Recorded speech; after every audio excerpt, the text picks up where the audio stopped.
we're learning two Rockford natives owned a theater on the ground floor of the building that crumbled in Davenport. 23 News reporter Jim Haggerty spoke to the couple who says about the decision, what lies ahead, whether or not to rebuild Mockingbird on Main.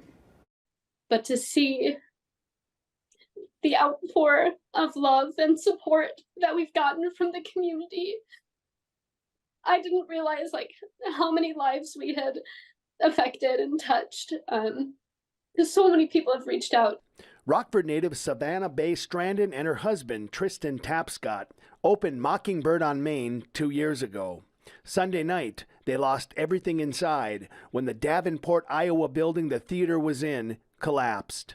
The community has offered to help the couple relocate, but that's not what's currently on their mind. We will ask for help later down the road, but right now we really do want to turn the focus to the families that have lost everything. Savannah's dream of making acting her life began here at Rock Valley College on the stage of the Starlight Theater. And after beating cancer, she says she can overcome just about anything. Yeah, I mean, we're truly starting over, and that is daunting. Yes. But it could, silver lining, it could turn into something really cool and really amazing.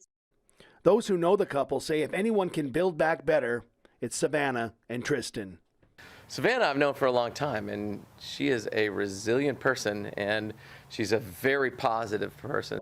Again, I go back to, a lot of blank sheets of paper metaphors, but you kind of have to look at it all right, this blank sheet could be terrifying, but it also could be an amazing opportunity.